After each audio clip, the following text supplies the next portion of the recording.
ladies and gentlemen. Welcome on this Monday edition of Ask the Theologian. We've got, what are we, June the 10th. We've got a full week of broadcasting here. That's including the 2 broadcasts yesterday. That's 9 broadcasts that you can check out today. A bare minimum of 9 hours of broadcasting. And we look forward to providing all this for you with a smile and with a keen, persnickety eye towards right division of the scriptures and adding a little entertainment, snarkiness, sarcasm, and fun along the way, and a great big dose of truth. We'll take your questions at askthetheologian.com. 24 hours a day, 7 days a week. You can put in your questions, and we will look forward to taking those. So let's see, we do have Wednesday night. We're in the Gospel of Mark. That's always been fun. And we've got Thursday, we've been in the book of Colossians. Looking forward to that. That's always fun. And then 5 days of Ask the Theologian. Okay, let's see what's on your mind. It's been Monday morning, and I have not checked in advance to see what we've got here. But let's check it out. We got a little Jen in Washington. Good to see you. We got some Tony in Georgia. We got some Josh in Canada. We've got some Anonymous. We've got another Anonymous. We've got another Anonymous. We've got some Manny. And we've got Toby and Stephen in Winston-Salem.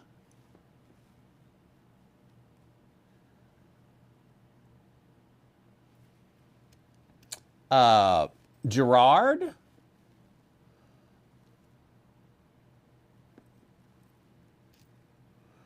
let's see, someone, Kentucky, boy have we just got the questions. We have got the questions here. Let's see, someone said, and I'm going back here to look. Yeah, okay, this might be, and we're going to start here because this would be the oldest if it's there. Pastor Timothy in Green Bay had a soul sleep question that somehow I think I missed. Assuming you're the same one. Somebody said, I think my soul sleep question got missed. Now we're on it here. So let's pick up the beginning of the week with a little soul sleep. Wake up, it's a Monday. Time for some soul sleep. A pastor friend of mine who believed in soul sleep once explained it like this. Paul died 2,000 years ago. He left the time dimension. If the rapture occurred today, he would awake as if no time had elapsed. There's more to this, but let's stop and chew on that for just a moment.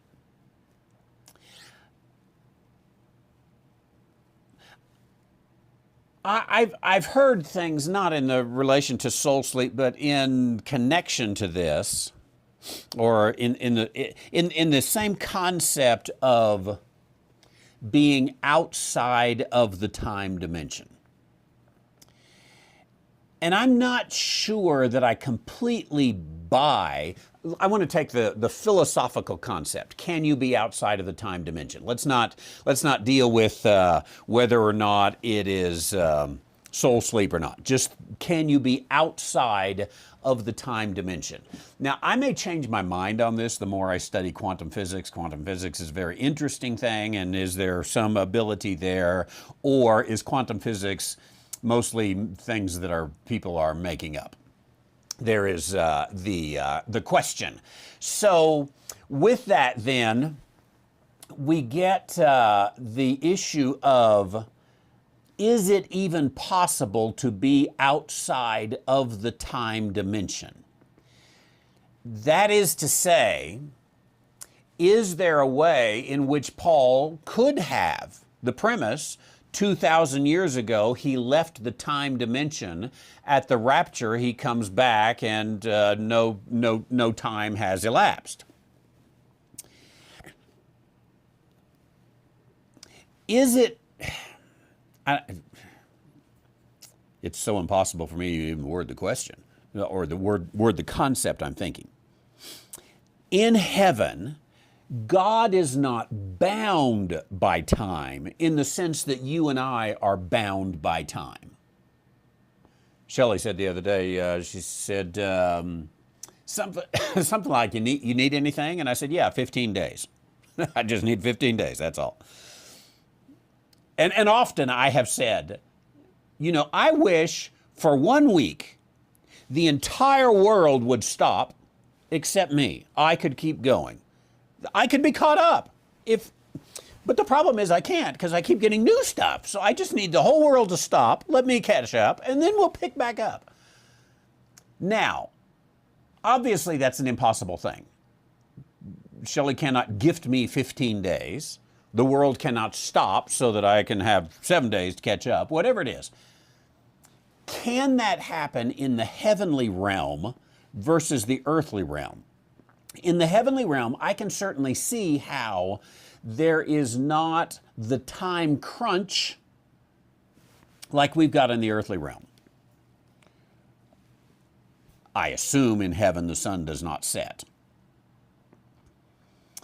But nonetheless, isn't there still a before and an after? And if there is a before and an after, isn't that time? Isn't that relative time? So whereas you might compute it different, like when we were children, sometimes a month, next month's our birthday, and this it takes forever, ever. Now we look up and say, wait a minute, how can it be June? I thought it was January. But nonetheless, it's still relative. So whatever it's called in heaven, there is even the one who is not constrained to time introduces himself as the first and the last, the beginning and the end. Now, I know that's used in a little sense of the all-encompassing, but nonetheless, it uses a time word there. And is there such an ability that before and after are completely irrelevant? I don't know that there is. So I'm not sure I buy the premise. I guess what I'm saying is heaven may use a different clock, but it's still then and now and future.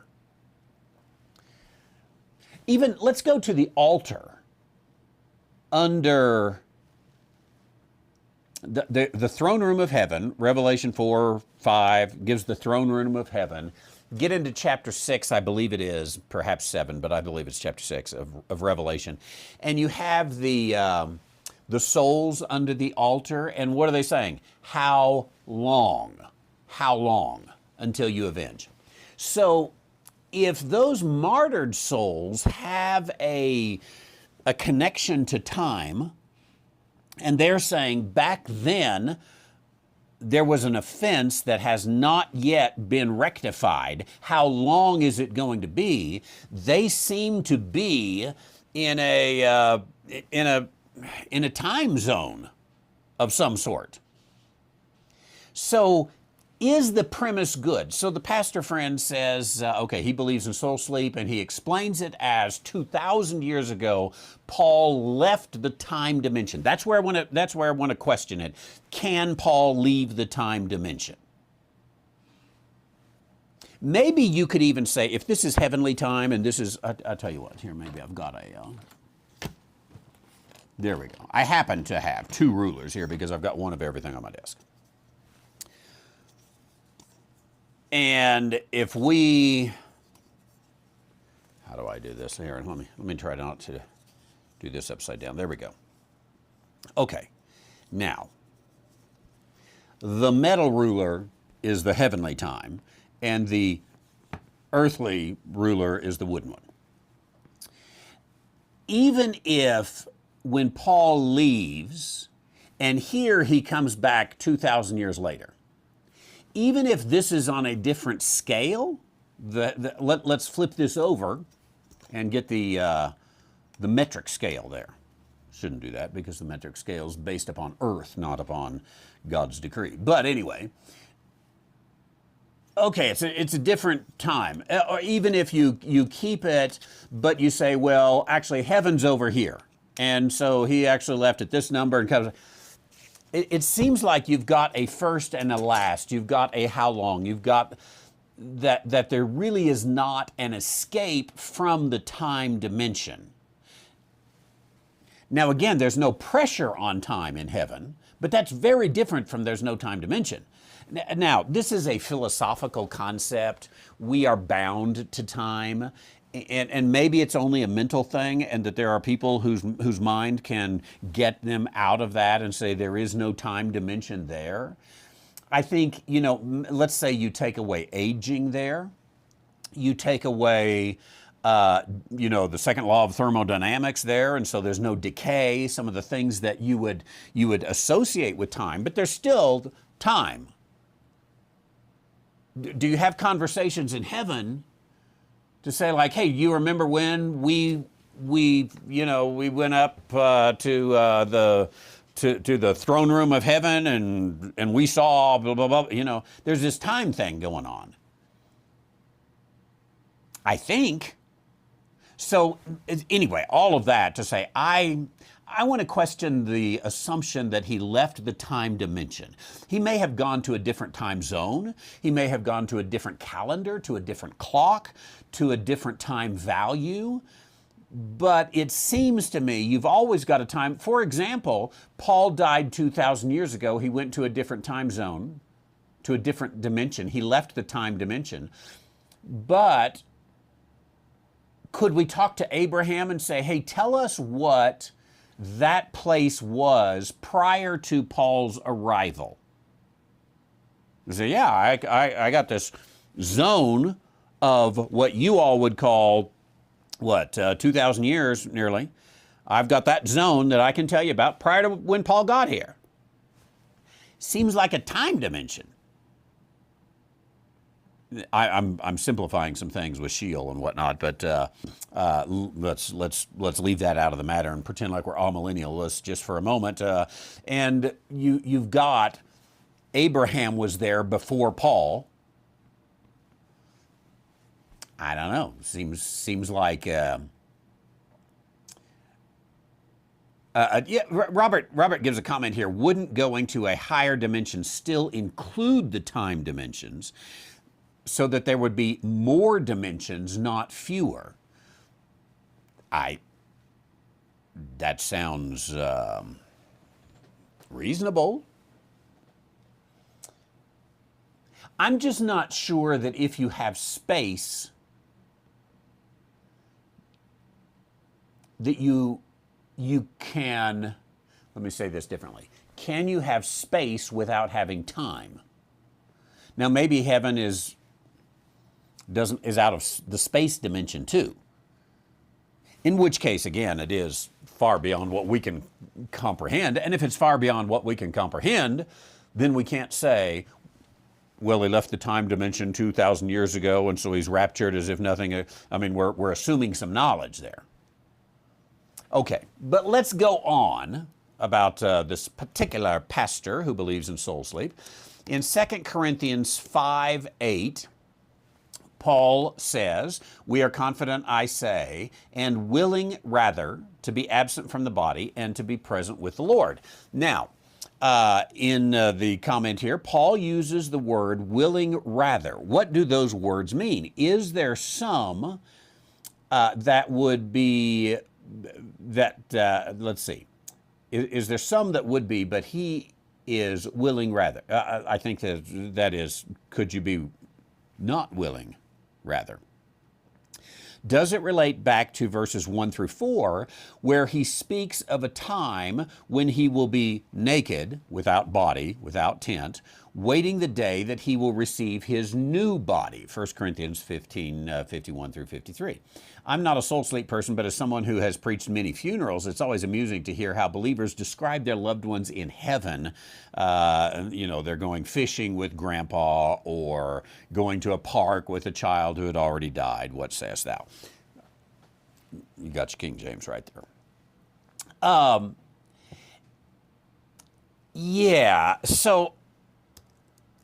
So in the 1 Corinthians passage, let's see if we can dig that in a little more. We know that if our earthly house of this tabernacle were dissolved, that's the body that we live in, I think, we have a building from God, a house not made with hands, eternal in the heavens. Okay, he's obviously using a metaphor between a tent and a building, and between this world and that world. That world is eternal. But isn't eternal even a little bit of a time thing? Again, no crunch, but it's a time thing. Eternal in the heavens, I think it even says, it probably says, well, I don't know what the word is here, but eon to eon, perhaps. For in this we groan, earnestly desiring to be clothed upon with our house, which is from heaven, if so that being clothed we shall not be found naked. Without that house. For we that are in this tabernacle, tent, do groan, being burdened, not for that we would be unclothed, but clothed upon, that mortality might be swallowed up of life. Okay, so basically he says, we don't want this just to end and we have nothing. We want it to end and we have a building.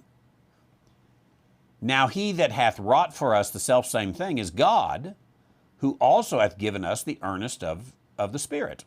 Okay, God's the one that gives us the building, and he's given us a little down payment of the Spirit. Therefore, we are always confident, knowing that whilst we are at home in the body, we are absent from the Lord. We walk by faith, not by sight. We are confident, I say, and willing rather to be absent from the body and to be present with the Lord. I almost think willing rather is a natural result of, hey, when you see what is going on, you are willing, rather, to carry that out. Well, interesting concept. I think there is a how shall I say it? I think there's too many assumptions with the whole soul sleep thing, and I'm not sure that I buy into those assumptions.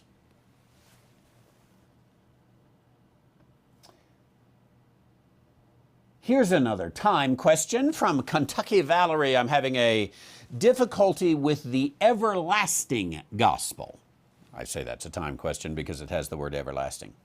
The everlasting gospel in Revelation 14:6, where John says, I saw another angel fly in the midst of heaven, having the everlasting gospel to preach unto them that dwell upon the earth, and to every nation, kindred, tongue, and people.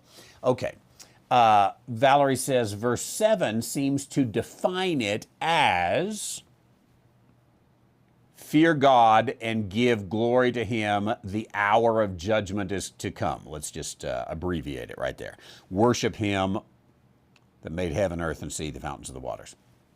Okay, so let's take the premise here.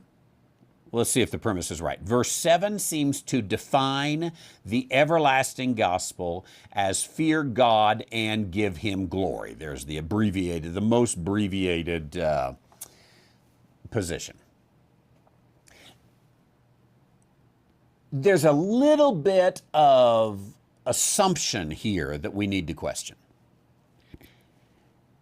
John says he saw the angel having the everlasting gospel, saying. Therefore, in the strictest sense, now I agree with yeah, it seems to appear to be this. But in the strictest sense, verse 7 is not necessarily the everlasting gospel. It's just the same angel, the one who has the everlasting gospel, happens to be saying, fear God and give glory to him. Now, I think probably we would associate those two together, normally. But in a strict sense, do we have to grammatically? Probably not. But I think it would be a normal conclusion. Okay, the everlasting gospel seems to be fear God and give him glory. Now, Valerie goes on. It doesn't fit that the Greek phobeo, for fear, phobia we get, that there would be an everlasting, eternal message. However, I see that the Greek word translating everlasting is also translated since the world began in Romans 16:25, and the world began in 2 Timothy 1:9 and Titus 1:2. Now, let me jump down here. We're talking about here this word everlasting. And in that particular word everlasting, there are a number of ways to do this. I pulled up the Greek here for you. Aeonios is the word right here. This is a word, aeonios, it's Strong's Greek word number 166. It is a word that has a contextual meaning. And so sometimes in the context, the eons are since the world began, the time of the ages that we're in here. Other times it's everlasting. Sometimes it's from everlasting to everlasting, from eon to eon. Now, back to it. The Greek word translated everlasting is also translated since the world began, Romans 16:25, and the world began, 2 Timothy 1:9 and Titus 1:2. Instead of an everlasting future perspective, is it saying that the everlasting gospel of fearing God has been everlasting past message given to man since the world began? Okay.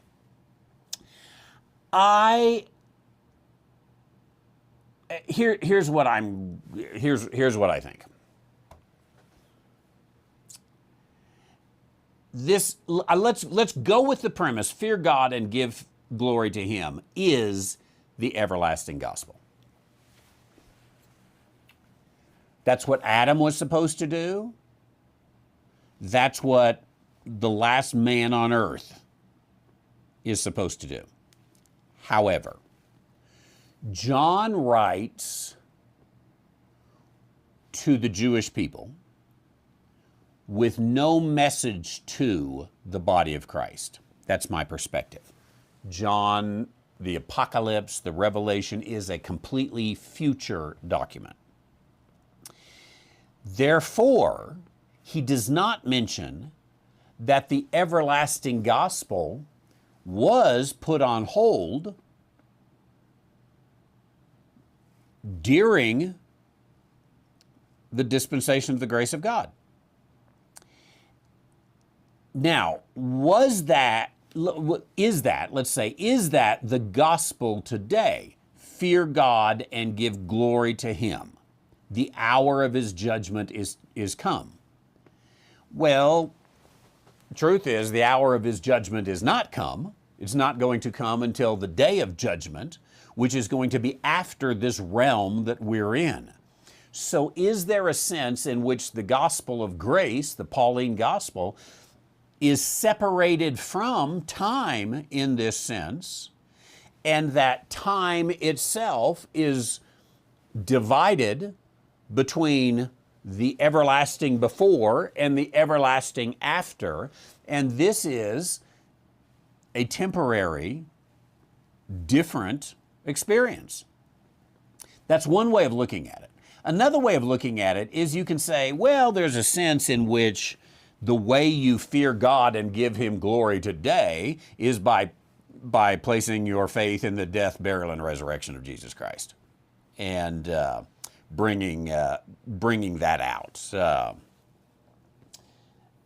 Yet another difficult question. I agree with Susan in Ohio. You're hurting my brain. Yeah, this is, well, how did we get the brain hurt questions right up front on Monday? Something must be up there. Amen.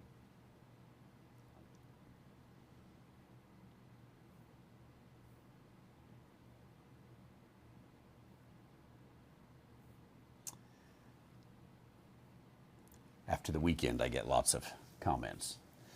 Gerard, do I miss something, or are you Irish Americans? Are you not aware that there's an escalation going on in Europe and the Middle East to infuse a nuclear confrontation between NATO versus Russia and China? I probably would say that compared to Europeans, this may be a perception. Perception is not always true.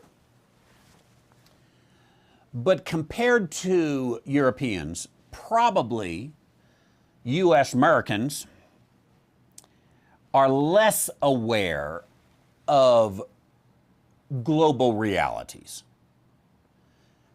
One of the reasons is because we are somewhat isolated from it.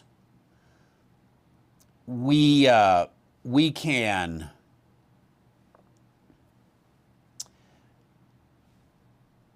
hide in a box if we want to. For a while, we tried that, World War I and World War II. It sort of didn't work out really well, but we can hide in a box a little bit if we want to. And, if something happens in Central or South America, we've got resources to deal with that. And the, what was it, the Monroe Doctrine? No. Was it the Monroe Doctrine, the Truman Doctrine? Which one was it that said, hey, if it happens in South America, we don't, I think it was the Truman Doctrine. Yeah, Truman Doctrine. We don't allow evil forces against the United States to exist in this, in the Western Hemisphere. So we sort of take care of our neighborhood here. But what we don't understand is the close nature that Europeans live in. I was talking, we have a member of our church from the Netherlands, and we were talking yesterday at the potluck lunch about the Netherlands and whatnot, and she said, I think, well, it was her husband actually, I think said, you could put 20 Netherlands in the state of New Mexico. So we don't understand the smallness of these nations in terms of territory.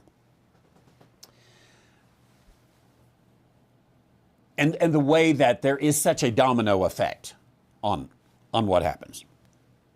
So there's the possibility that we've got our head in the sand a little bit. It would be a little bit, I guess, American history is we put our head in the sand until we have to, and then, then we go and deal with it. Unfortunately, we got the CIA that meddles, stirs up things over there, supporting what did Eisenhower call it? The military-industrial complex, and the CIA is the proponent of the military-industrial complex, and so they work through NATO and Ukraine and Russia and China, and stir all those things over there. So. But world affairs are weird things, I would say. They don't work out cleanly. They don't work out smoothly. The things that you think are going to start World War III don't start World War III.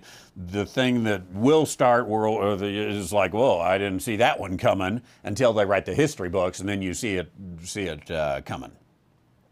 Stephen in Winston-Salem, what are the grammar rules to find the correct antecedent noun for pronouns? Are they the same in Greek as in English?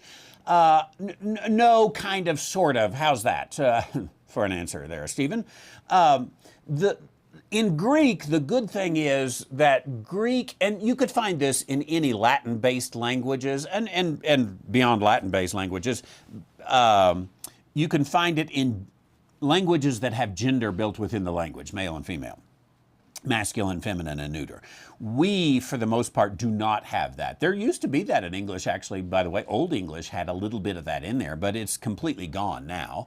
And, you know, we still have some he, her. They're trying to change that. Those are gender-based pronouns. You know, his book versus her book. You can tell, you know, you got Tom and you got Mary, and it's his book. Okay, it's not Mary's book. Unless, of course, you're dealing with women's sports, and then Tom might be in the women's sports. But so in English, it really is kind of a proximity, a context thing. Some of that is true in Greek as well. Greek has the added benefit of putting masculine and feminine, which weeds out some of the prospects some of the time. But honestly, so you've got the antecedent noun for the pronoun. And we deal with this in English. You know, Shelley and I were having a conversation the other day. What was it? I don't know. She said something. It was something like, are you going to take that? And I said, what is that? You know, that and this, pretty broad, pretty open.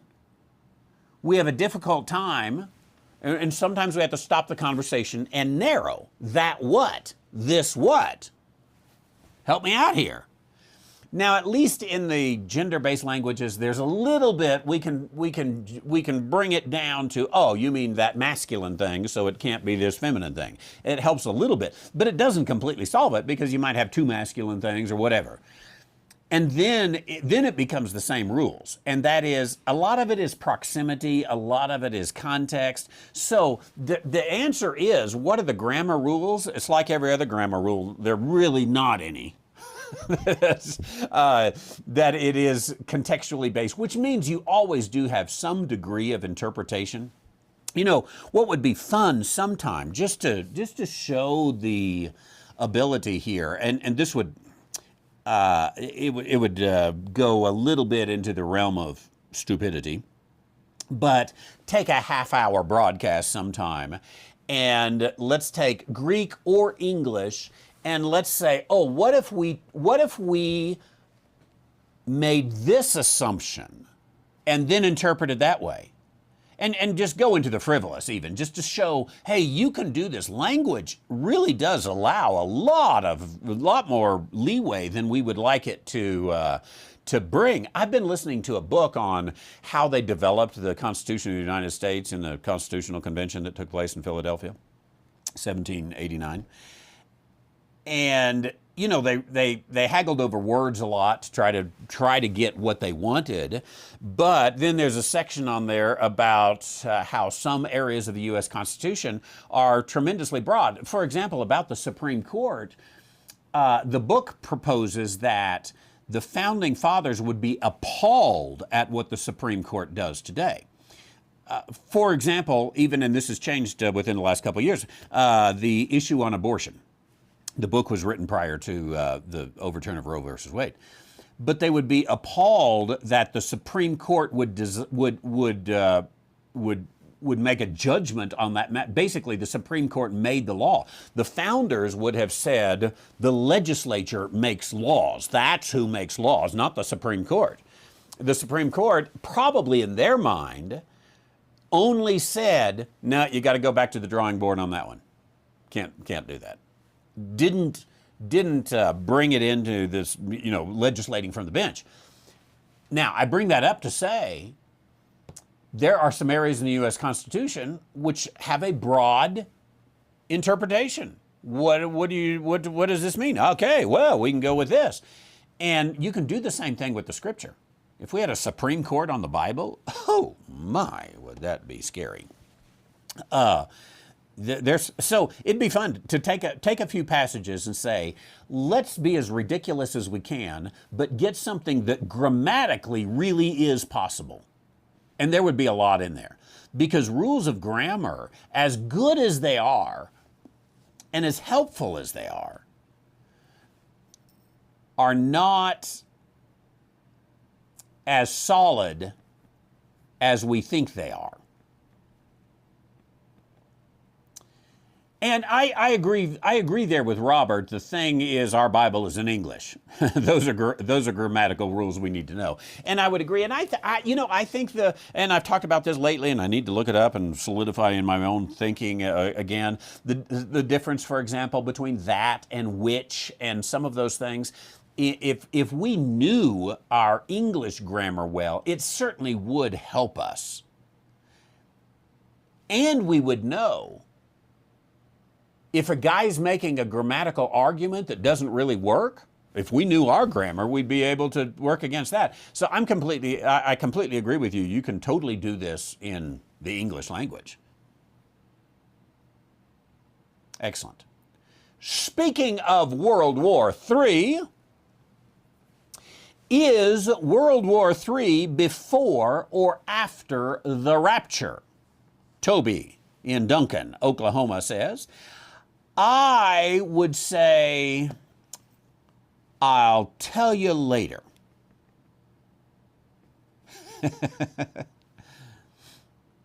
I actually could go either way. I know this does not make some of my friends happy here, but I'll go ahead with it. There is the possibility that we could have World War III and World War IV and World War V before the rapture. If World War III starts today, and I think the thing about world wars is you have to be a little bit into it before you can know if that's a world war. But if it starts today and it's verifiably, this is what you would call a world war.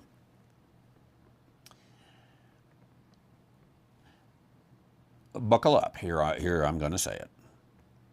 If World War III starts today, it is no indication whether Christ's coming is soon or far.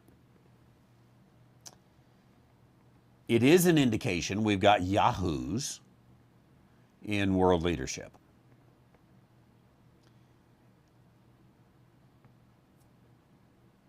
But it's no indication on whether Jesus is going to come again. We could have World War III. It could be devastating. We could finally come to where it is resolved and we could rebuild just like we did after World War II.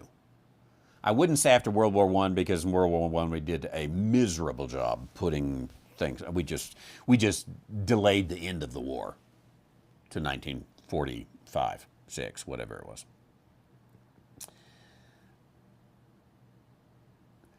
But that could happen again. Now, in World War II, there were some saying this is the end. Jesus is going to come. Here it is, all prophesied in Scripture. And they were wrong. We can look back at it now and say, oh, here's where they were wrong. Here's what they did that was wrong. You know, Corrie ten Boom, till the day she died, believed that World War II was the Great Tribulation. And therefore, Corrie ten Boom, you know, as inspiring as her story was, and I would encourage you, read The Hiding Place, watch The Hiding Place movie, whatever it is. Study Corrie ten Boom and her family and whatnot. There's some inspiring things there. But she had her eschatology all messed up because she was convinced that World War II was the tribulation. You can kind of understand. She's reading the Bible based upon her experience rather than just letting it speak for itself. So World War III, assuming it's out there,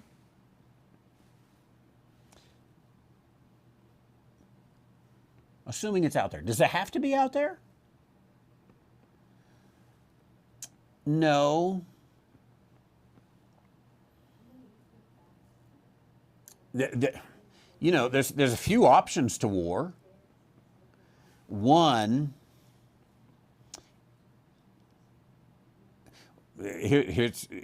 Here's a negative option to war. Dictatorship. Don't have war because you got a dictator.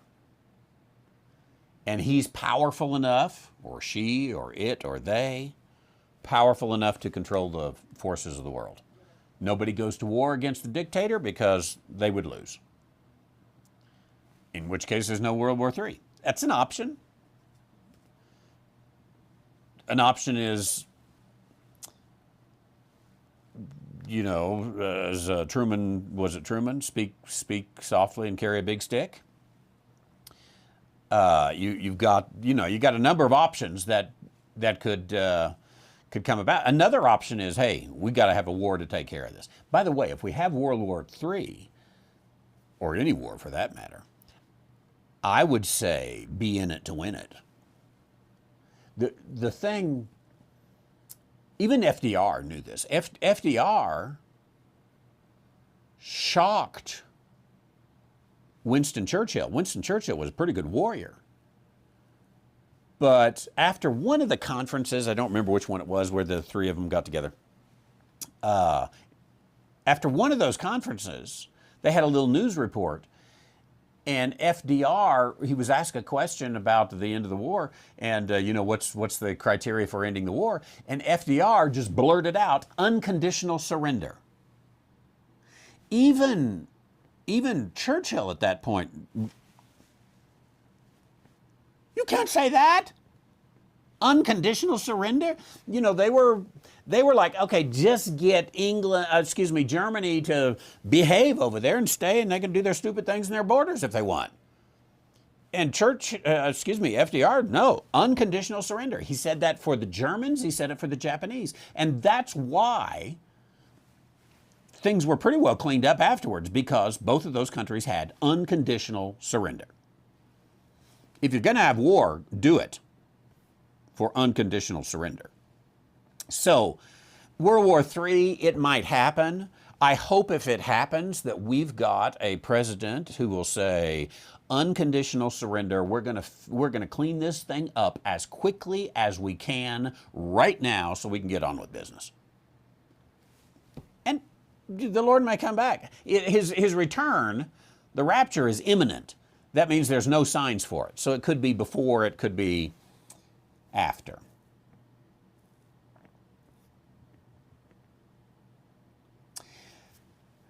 A no-name question. I ran across something I had never heard of before. That is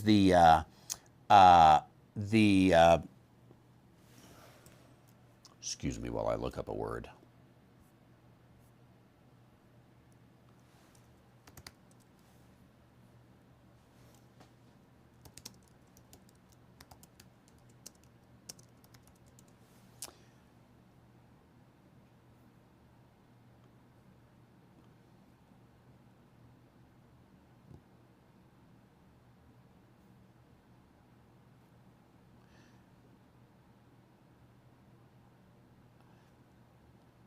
It's a word, okay. I started to change, whoever wrote this question, I started to change the word. They wrote pleroma. I was thinking they meant plethora, but they don't mean plethora, they mean pleroma. Pleroma is a word. I thought I had heard it, but it's one of those theological words. It comes from the Greek, it means the fullness. Okay, so the question is, I just ran across something I'd never heard before. That is the pleroma of Paul's lost teaching. What's your belief on this? Okay, Paul supposedly writes other books.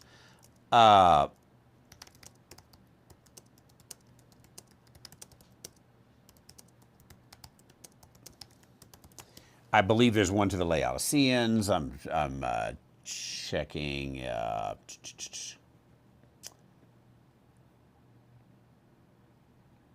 One of the books, is it First and Second Corinthians? There's maybe a third book that we can tell from putting things together that it sure seems like there's another one out there.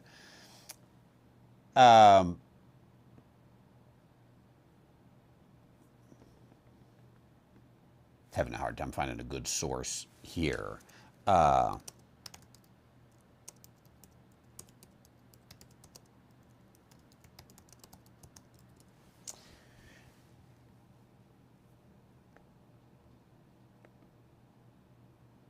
Okay, yes, that's the two I was saying. Okay, the one to the Laodiceans and the one to the 3rd Corinthians, whichever order it goes in,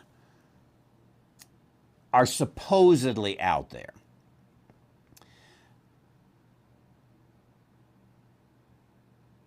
Here is, yeah, let's go to this guy. Remember Bart Ehrman? We talked about, we had a little video clip of him one day here. The heretic, Marcion, and forgeries of Pauline letters. Okay, it's not too long. This gets into comments. We don't have to go in. If Christians made up stories about Paul, did they also make up writings alleged by Paul? My 2 previous posts were about fabricated narratives connected to Paul, both from outside the New Testament and in the New Testament book of Acts. Now, this tells us that Bart Ehrman doesn't believe, if it's in the Bible, that it's true, because he's a leftist, progressive theologian. After posting, I realized that after these many years, I've never discussed at any length the related topic, non-canonical Pauline forgeries, writings that claim to be written by Paul but were definitely not. Now, don't jump ahead and say, oh, see, they're forgeries. The professor says they're forgeries. He believes that a lot of Paul was forgeries in the Bible.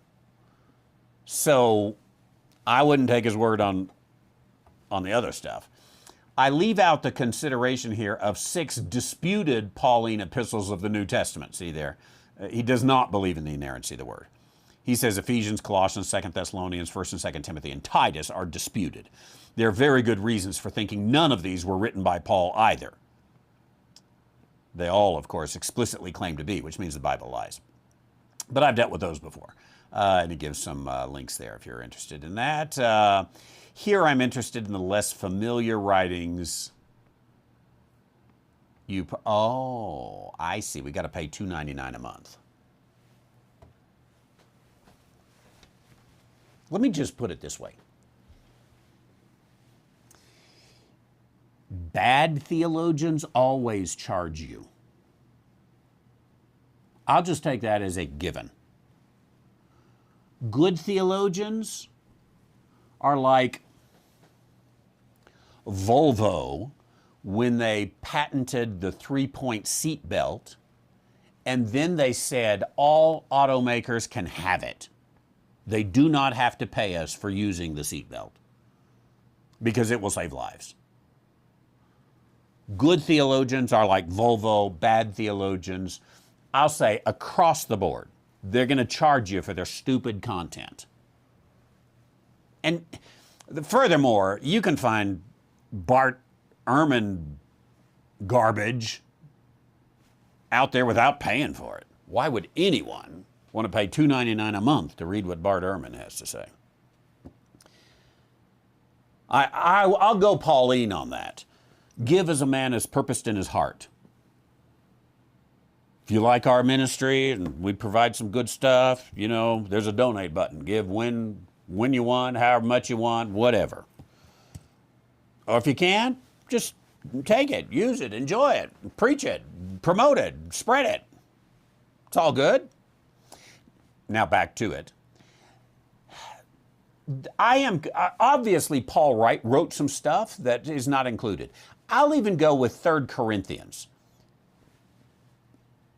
which probably comes between 1st and 2nd. So the obvious other book that Paul wrote to the Corinthians, it's not part of the preserved Word of God.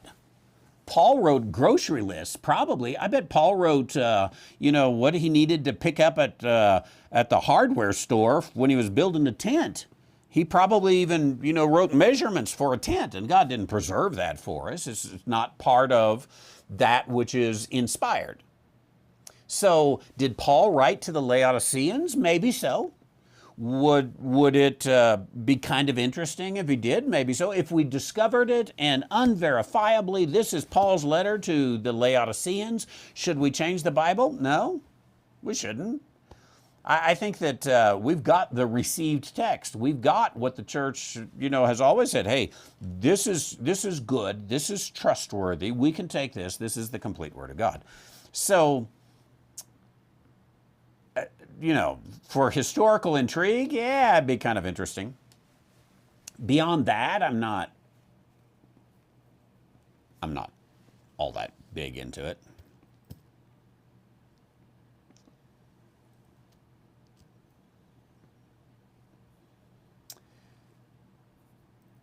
Next question, is prayer the same as worship?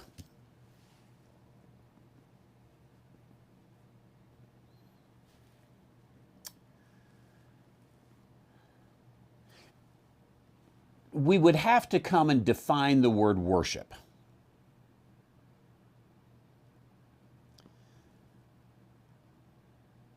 I think I would define, you can, you can take a broad sense of worship and almost everything. Whatever your hand finds to do it to the glory of God. But I think you and I would agree that that's not worship. If you're a butcher and a baker and a candlestick maker and you decide to cut meat better than anybody cuts meat, some people would say, yeah, okay, that is worship. Well, if you take a very broad sense, that's worship. But I think you and I mostly would define worship as acts and words which are explicitly giving honor to a deity. We wouldn't even say, let's say that,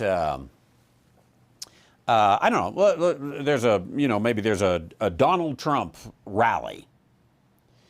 And maybe you go to the Donald Trump rally and everybody has a sign that says, "Go Trump, he's our man." And they're singing songs and they're raising their hands and they're raising their voices, and he comes in and they all rise to their feet and they clap and they say, hail to the chief. Is that worship? No, that's honoring somebody. We know that there is a difference. We honor a woman who fears the Lord is worthy to be praised. I'll take that one. Praising a woman who fears the Lord is not worship.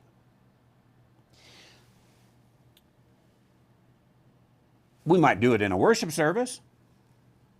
Very few would be upset with it. It's on this Mother's Day, we'd like to call this wonderful woman up. She serves the Lord. She has made cookies for Vacation Bible School for the last 720 years, and she makes grape Kool-Aid, and she does the best, and she works in the flower bed and grows the roses. Amen, let's praise Sister so-and-so. We wouldn't call that worship. So we can separate praise from worship. So I think we would describe worship as words and acts of adoration to deity.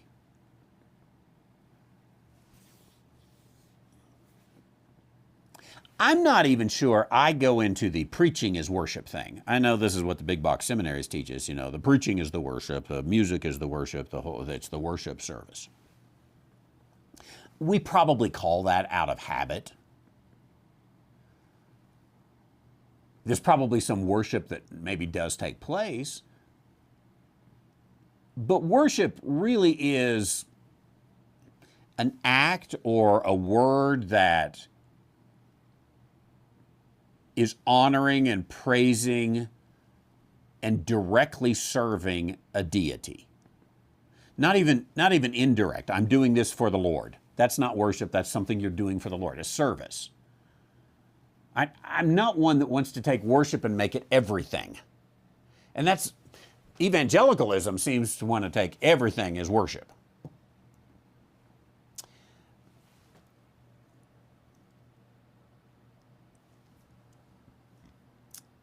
I want to look up the word here, pardon the evangelical music that's about to come up.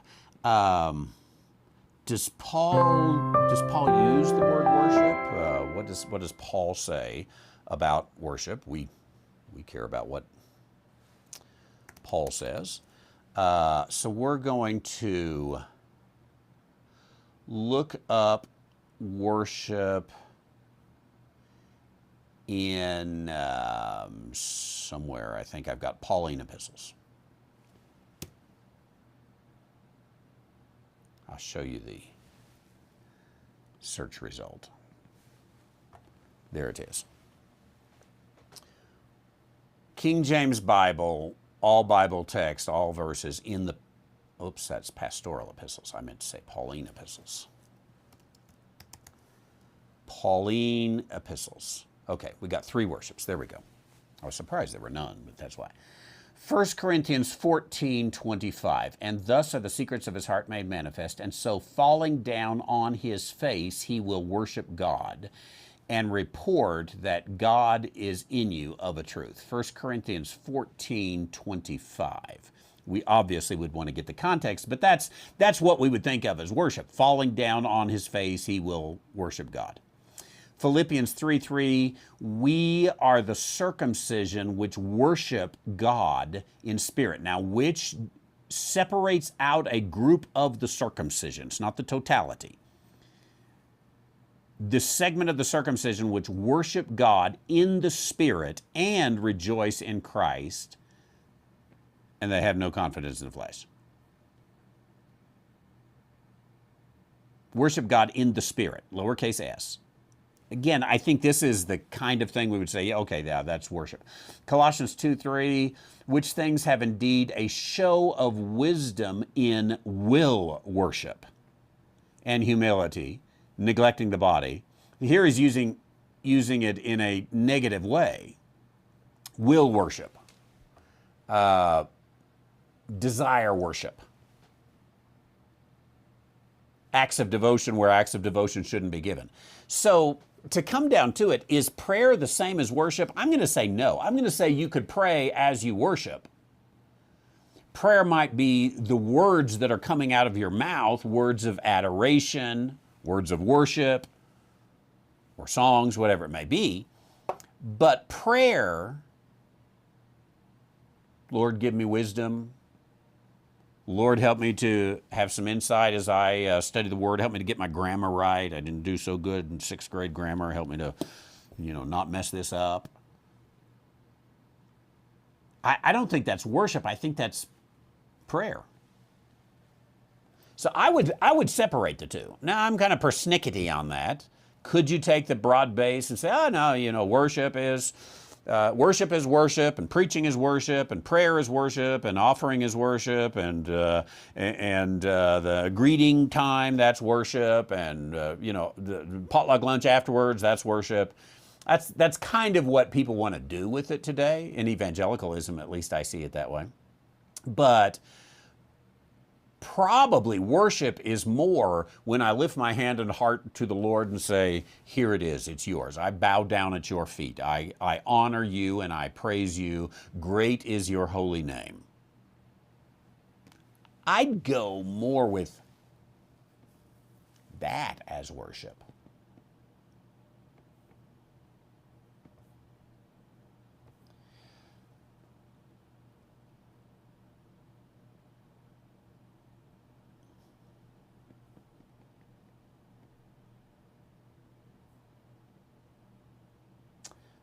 I see so many questions and I just get torn. I'm going to go with one more today. I know I'm out of time, but let's take this anonymous question today. As we watch, I got a little bit out of order too, I'm sorry. But I think it kind of fits with some of the things we've been talking about. As we watch our country fall apart and the new version of Marxism gain traction, I think I would agree with that assumption. How are right division Pauline Christians supposed to cope? Let's stop right there. There's a little more to it. I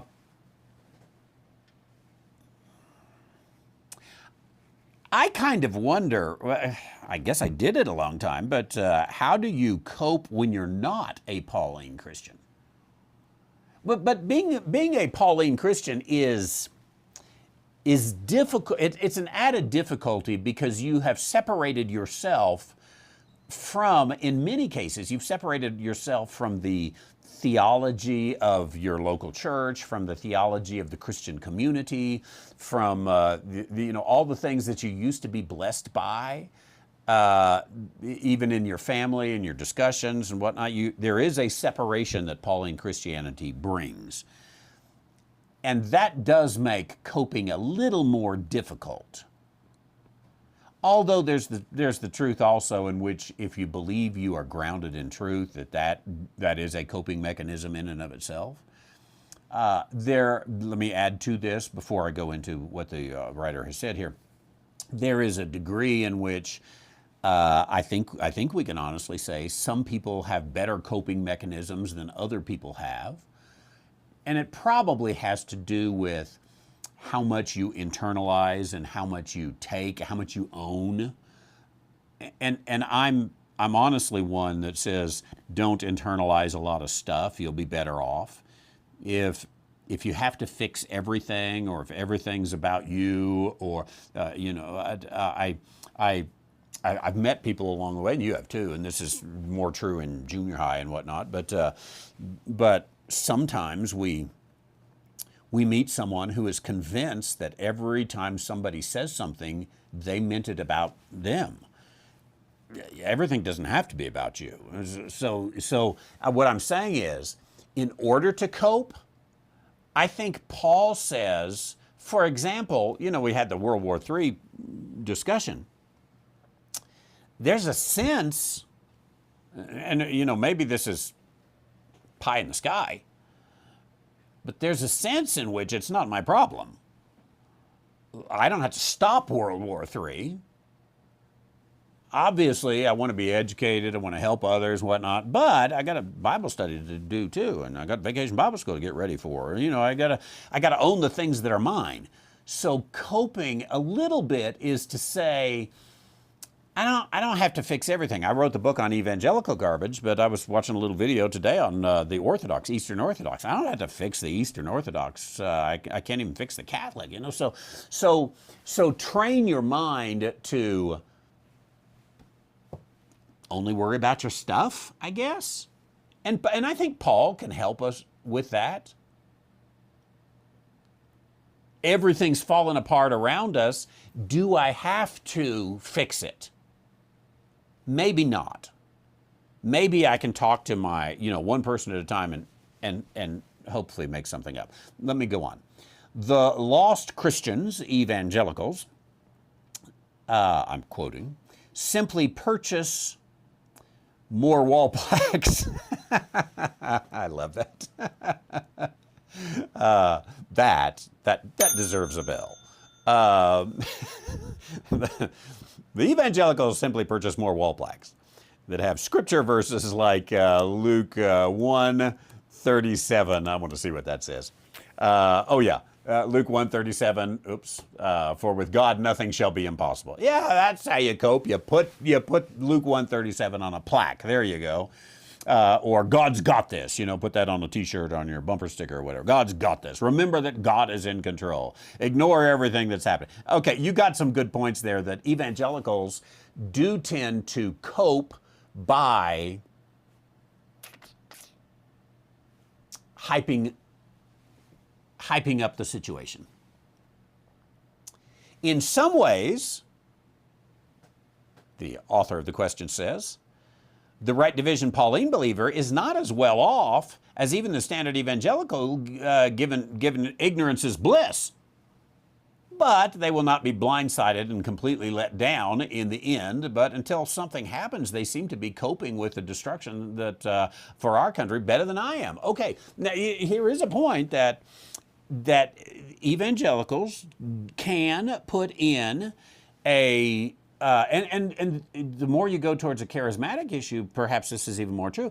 They can get into a realm that eventually God is on his throne, and he is going to come in, and he is going to destroy. He is going to judge, and he is going to do it in our day and in our time, and we're going to stand back and we're going to watch in victory when all this happens. But if you don't hold to that worldview, and I hold more to a worldview of the God of silence, you do get into a little bit of like, well, what happens might happen. If we had one rigged election, can we have two rigged elections? An evangelical might say, no, it's not going to happen. I heard a word from God. I prayed. I prayed, and 2 or 3 of us have gathered together, and we have claimed this election. And it sort of gives hope.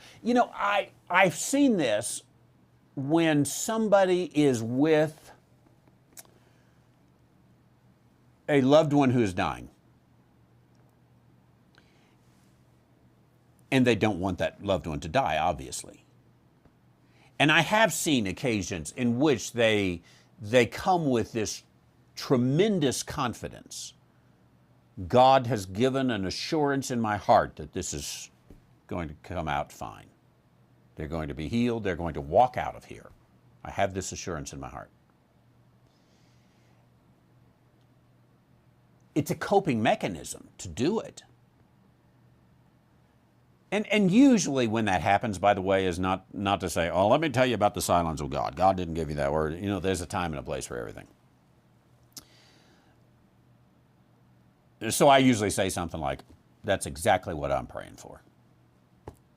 It's exactly what I'm praying for. Because typically it is. But those are coping mechanisms. And if you do come with a reality, pragmatic kind of faith like Paul has, you're sort of left with, I can't even look at the plaque on the wall, If I could reach my plaque over there, I would get it for you. It says, grandkids make life grand. Now that one I'll go with. But maybe coping is a psychological thing. So let's say, okay, psychologically, what do I need to be able to cope? Some, and this is where I mostly am and train myself to be, because I used to be a news junkie. Some need to quit watching the news. Trust me, if World War III happens, the news is going to get to you. You don't have to spend 3 hours at night watching the blabbers have a conversation amongst themselves about, all these things that are going to happen. Skip it and go for a walk. It's a better coping mechanism. I rarely watch news. And I think I'm fairly informed. But I rarely watch news. If I hear something, I'll go look it up. Some source I trust. It's a coping mechanism. I don't have time to deal with all that. There's really, going on with the person, the anonymous, there's really nothing anyone like me can do about anything other than cheer for Trump and hope that somehow he gets in. You're kind of right. There's not much we can do. I mean, we have our own little circle of influence. We can do our work on whatever the case is, Trump or something else. We can do a little bit, but we are fairly limited. So my question is, how do you keep going like the Energizer Bunny, knowing what's happening around you? What's your expectation for the future of the country? I'm going to start with the bottom there. I know I'm out of time. My expectation for the future of the country is I don't know what the future of the country is. I think the future of the country could get much worse. I think the future of the country could get better. I think we've seen it in our own lives. I think I don't think the 60s were good. The 50s had their way of being good. Might be more we remember them that way. But the 50s were, God and apple pie and all that kind of stuff. And the 60s rejected all that, and things got kind of bad. There were riots and all that kind of stuff in the 60s, and there were There were crooks, and there was maybe even there was the assassination of the president. Maybe it was the internal assassination of the president in the 60s.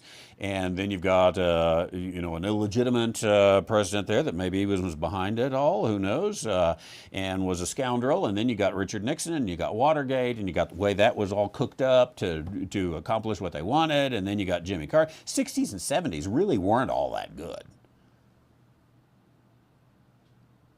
And then things turned around, and the 80s were kind of decent. Even the 90s with Bill Clinton, and all things equal. 80s, 90s, not bad. And then it's been a rocky road ever since, and more downhill, I would say, than uphill. So I don't know which way it's going to go. And I don't think anybody does. I think there's something in our human nature that always says it's going to get worse. It's going to be much worse before it's over, man. You just wait. You hadn't seen nothing yet. It's going to be worse, honey. It's going to be worse. Maybe it's going to be worse, but I have no idea. It might be better. We humans have a free will, and sometimes we do get fed up with stupidity. After a while, we rise up and we change things. So maybe it's a good future. I hope it is. I think there's enough people that want it to be a good future that it could be a good future. But maybe this little minority's cooked the books in the back, and they're going to keep doing it for a while, and it's going to get much worse. Maybe. But I do kind of see things as a pendulum a little bit, because I've read enough history to know that things are a pendulum a little bit. So how do I keep going, and what's how am I like the Energizer Bunny, as the question says?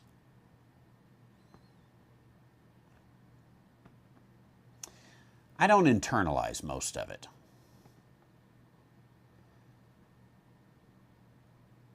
I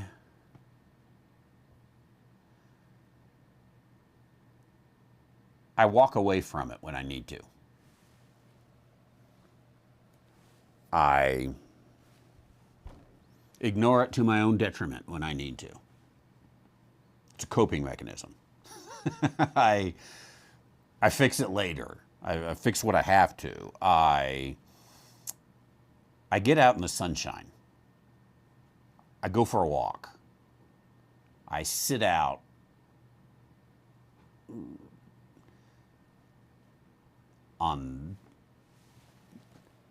I suppose last Saturday, I was out either working in the yard or studying from 7 in the morning till 11 at night. I went in to refill my drink. That was about it. Because it was nice out. Why do I want to be inside? It's nice out. I got a chair outside. I'll sit right there. Some of that just say, hey, let's make the niceties. Let's have a piece of cake every now and then. Carry that out. So I don't know. It's so different individually, because different people do internalize things, and some people don't. I don't internalize things. I just go with it. And honestly, I'll walk away and go to the next thing. Okay, I'm so way out of time, but that was a introspective question there. Got 1948 questions. Jerry, thank you. Someone's had a trip to heaven and back, and we're going to talk about that. Jen in Washington, never got to you. Tony in Georgia. Josh up there. Paul's proprietary question. Just a bunch of stuff out there that I've got to get to, and I will. We're usually behind at the beginning of the week. By the end of the week, we catch up. So go ahead and put your question in, and we'll cover it before the week's out. I promise you. AskTheTheologian.com. Look forward to that, and seeing you all week long. Any donation this month, last month, the month before, we're sending out these books, Cremation or Burial. Just as a fun read. How's that? Thanks for being with us here today. I do appreciate it on a nice, cool, rainy day. It was a hot weekend, and then a little. We had the slow rain all night, and it was so nice. And it's nice and cool today. I was seeing if there's any birds, but look, oops, I got the wrong one there. The birds are gone. But look how green the grass is. There we go. So, thanks for being here. I appreciate having you. Look forward to seeing you tomorrow at Ask the Theologian. God bless. Hey, randywhiteministries.org/Branson. Go, check it out. We'll see you soon. Thank you.